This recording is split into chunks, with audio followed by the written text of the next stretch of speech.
to do the little things right, make sure they knew what the details were. For you, this is our first time talking to you. Just what's the transition to Alabama been like for you? It's been very clean. You know, in the beginning it was a little shaky, but like since I've been here, everybody's been very welcoming and helped me along. And obviously, I'm at Alabama for a reason, and I came here for a reason. How important for you to stay with Kalen and kind of the offense you're used to and following your head coach at Alabama? Obviously, I have a lot of trust with him. That's why I decided to come here. And I mean, he's another person that's helped me a lot on my journey here. But I mean, yeah, the trust was a big piece. You were able to put on some weight. How do you feel with that? Do you feel stronger? And just what was that transition like, just from a body standpoint? I feel a lot stronger. Nutrition and strength is a big thing for me. It was definitely one of my goals to be heavier this season. And yeah, I mean, we really put an emphasis on it. And I almost made my goal, which was 290. But I mean, I'm still working on it. How challenging was that when Coach Huff left for the Seahawks? Whenever you have that familiarity with him, you have to learn a new offensive line coach. You know, it was challenging, but Coach Cap's a great coach, and he's a very personal person, so it was easy to talk to him from the start and just figure things out. Coach DeBoer always talks about communication with the offensive line, and that's key for the center position. Just how have you been learning that and working with this new group in that area? I've been good. I mean, there's things we can work on. Communication is definitely one of them, just echoing calls and making sure everybody's on the same page.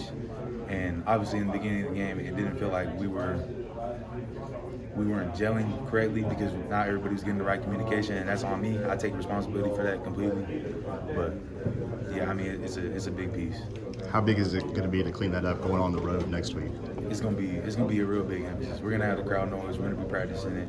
I'm gonna make sure I'm loud. I'm gonna make sure everybody's echoing calls.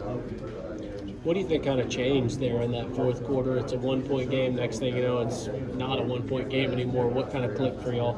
Like I was saying before, I mean, a big emphasis we put on was just do your job. Stop trying to be a hero. Stop trying to do everybody else's job. Stop thinking about what everybody else has going on. Just do your job. And we did that. And then obviously you saw the result. Sorry if you've already been asked this, but your helmet's popped off a couple times this year where you've had to come off. Is that something that has it just been fluke every time, or is it? One of those times it might have just been because my helmet wasn't tight enough, but I mean, I'm not sure. The refs didn't call anything, so I can't say whether it was hands to the face or it wasn't. But guys are getting penalties called against them. What do you see on the sideline from those guys? What do you think? Do they stay upbeat? Can I hear the question, please? Yeah, when the guys are getting penalties called against them, do you check in on them on the sideline? Yeah. What did you see from those guys? I mean, yeah, I check in with them. I make sure their head's in the right spot. Make sure they're good, which they were. I mean, yeah, all they think about is the next play. That's one of the emphasis, that's one of the things we put emphasis on as well. 1-0. So the next play is the most important play. I saw when Coach was walking off the field, he was encouraging some of the players. Your experience with him in the past, what kind of coach is he when games are tough like that? What does that say about how close you guys are? I mean, I'm very close with him. Everybody on the team is very close with him. He has a lot of trust in us, and I think that's one of the things he talks about a lot. Is he has a lot of trust in us. He wants us to be player led. He knows we want to win. He knows what this program's about. And so his conversation that he has with us is just go do it. Like, go do what you need to do. Like, we trust you.